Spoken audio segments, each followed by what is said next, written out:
They're very beautifully written. That is definitely what I can remember. But honestly, the plot... Oh, I see a very beautiful rainbow. Hey everyone, welcome back to my channel. So it's time to talk about the books that I read in March and in February, because I didn't do a February wrap up, so I thought I would just combine it into one big wrap up. I had such a good reading month in February. In March, I read a few books. I think I'm going to start with the very last book I finished, which was Boy Parts, written by Eliza Clark. This is a debut novel and it follows a girl who is a photographer, and on the street she looks to see if she finds some interesting people to photograph. Mostly just average looking men. She asked them to, you know, photograph them in her studio, quite spicy photographs sometimes. And it's all about her really focusing and obsessing over those photographs, and then also kind of getting this one interesting relationship with one of the men that she is photographing. She is also given the opportunity to show her work in this exhibition, and of course she does not say no. It's a very unhinged female character book, and I didn't really know what to expect at first, but boy parts was I so impressed by this book. Also the fact that it was a debut novel, like this writer did a really great job at sucking me into this story. It was also very interesting sometimes seeing this kind of blur between reality and fiction for the main character, and it was just so freaking good. I gave it 4.5 out of 5 stars. I saw quite a few mixed reviews, but I thought it was absolutely brilliant. It made you feel kind of anxious, but you wanted to keep on reading. And even though the main character was extremely unlikable, she was also so interesting that again, it made you want to continue reading. And that is why I thought this book was so good. So I highly recommend this one. If you guys have any recommendations of books that are similar to Boy Parts, let me know in the comments. Then next I read Whereabouts, written by Jhumpa Lahiri, and this is a very beautiful short novel that follows a woman. She doesn't really have a name, it's just from her point of view. She lives in a really small town, I believe in Italy, and it's just about her daily life and, you know, the people that she meets and the things that she's struggling with, but also these very serene moments which are all told from her point of view. This book was actually recommended to me by a friend, otherwise I don't think I've ever seen it before. I'd never heard of it before, but I was super intrigued by the premise of this book, and I do really like these character-driven books that really just focus on the character itself, and that is why I enjoyed it so much, because it was so very character-driven and it was really interesting getting to, you know, learn more about her as the story progresses. So I gave this one 3.5 out of 5 stars. Then I read Elizabeth and Her German Garden, written by Elisabeth von Arnim. I'd also never heard of this book before, but the cover looked absolutely stunning. It is somewhat of a memoir, but it is also kind of mixed with fiction. But it is written from her point of view and about how she has this lovely cottage surrounded by a massive garden, and how she's, you know, taking care of that garden and hosting visitors, and she's really talking about the beauty of that garden and the magic of having her own garden. Then there's also the husband, who she doesn't really have the best relationship with, but in the beginning of this book it was really focused on her having this garden. I felt very kind of relaxed whilst reading it. It was really beautiful, and then in the middle of the story there were a few characters introduced, kind of some visitors, and even though that part was a lot quicker when it comes to the writing and what was happening, I did enjoy the first and the final part more, where she was just like by herself. But this was a very interesting one. I'd never heard of it before, but it's definitely fun to add this classic to my collection. So I think I gave this one like 3.5, maybe 3.75 out of 5 stars. Then for my Patreon book club, I read Lonely Castle in the Mirror. This one is written by Mizuki Tsuchimura. This is a very beautiful magical realism story where you follow children who are being transported to this lonely castle in the mirror, where they have to go on a kind of a quest. And I don't want to tell you anything more, because otherwise I think I'll spoil some things, so I'll keep it at that. This was not what I expected at all, to be honest. I still very much enjoyed it. I gave it like 4 out of 5 stars, but this was totally different from what I had in mind. I thought it was going to be more of an adventure type story, but it was very focused on the characters and what they were dealing with in, you know, in their lives and at their own home and with their parents and with school. So honestly, I don't want to tell you anything more, but I do really recommend it. It was very beautifully written and it felt very magical at times. So yes, Lonely Castle in the Mirror, a very good one. Then I read Sally Rooney's Conversations with Friends. This is the third book that I read by Sally Rooney. So I've read Normal People and Beautiful World, Where Are You? And funnily enough, Conversations with Friends is my favorite of the 3. It is Conversations with Friends, I think, then Beautiful World, Where Are You? And I think then Normal People. I don't know, I just wasn't really the biggest fan of Normal People. unfortunately, but maybe if I reread it, I will like it more. But Conversations with Friends, I've read like half of the book in one go on the way back to the Netherlands on the Eurostar back from London, and I just binge finished this entire book and I was so into it. So it's basically about two roommates and they meet this writer and her husband, and then one of the roommates, our main character, is going to, you know, fall in love with this husband. I don't know if I am allowed to tell you this because I don't know if that's written on the back of the book. I'm gonna check it out now, otherwise I am spoiling the heck out of this book. Yes, I can definitely tell you that. So yeah, it's basically about our main character Frances and her getting to know this husband, Nick.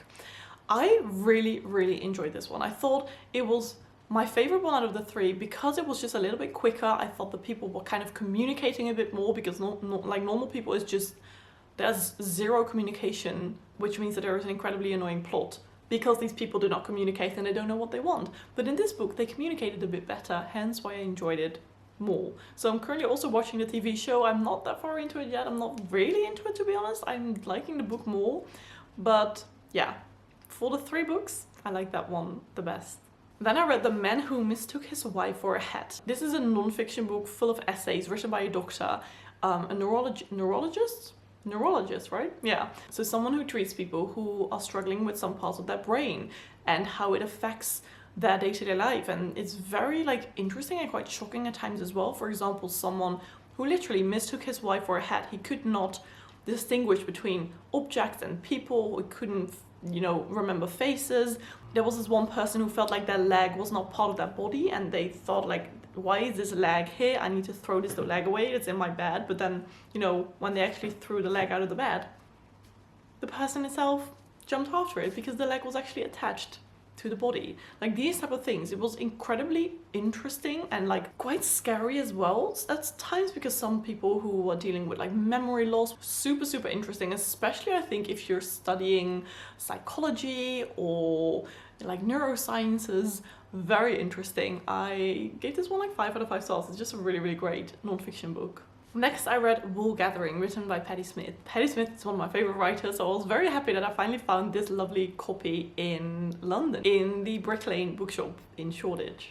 And it says like a great book about becoming an artist. Wool Gathering tells of a youngster finding herself as she learns the noble vocation of wool gathering, a worthy call-in that seemed a good job for me. This was very beautifully written, again, very kind of whimsical at times, and I just love her writing style. This memoir is kind of written in the form of poetry, which I love even more, so I'm very happy I finally read this one. I've read quite a few of her books now and I decided to give this one 4 out of 5 stars as well. Next, I finally finished Einstein's War. I'd been reading this one for months, like crazy long. This was all about Einstein when he was, you know, coming up with his theory of relativity during the First World War, and how many scientists didn't really want to know about him or didn't want to know about his theory, didn't really believe him, or like, no, we've got our own science.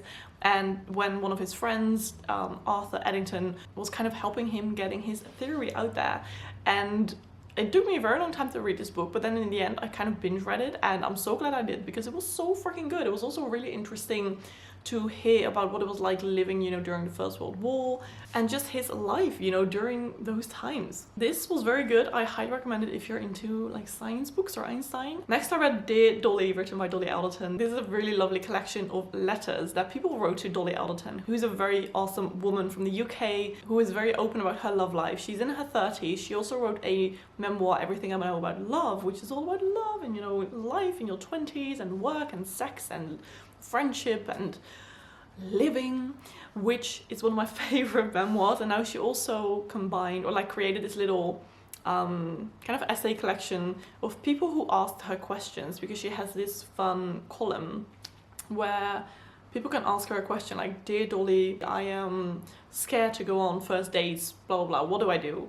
These type of questions. They could be about love or about life or friendship, you know, money, everything. And this is just a fun kind of collection of some of these answers of the questions that she received, and I loved it. I just love Dolly Alderton. I love how very open and honest she is, and she honestly has really good advice. She feels like a big sister, which I absolutely love. So 5 out of 5 stars for Dolly because I love her so much. Then I read 2 more books. I read Winter by Ellie Smith. This is one of the 4 kind of seasonal books, the Winter Quartet, and to be honest, I cannot remember a single thing about this book. It's been like 2 months since I read this, and apparently it did not really stick with me.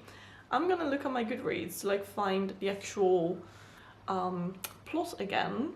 There's not even like a proper explanation. It's just like, oh, winter makes things, the world shrinks, the sap sings, but winter makes things visible, blah, blah, blah, ice, cold.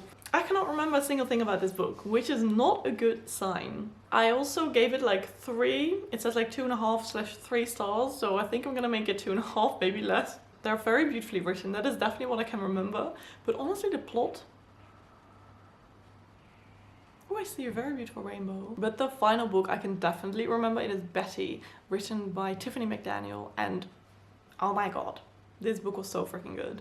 This is based on the real life of Tiffany McDaniel's mother, who grew up in the United States during the 50s, and her father was Cherokee, her mother was white. So it really deals a lot with being mixed race, being raised in quite a big family with not a lot of money, a father who has to work a lot to provide for the family, and her going to school, her being bullied, being seen as different.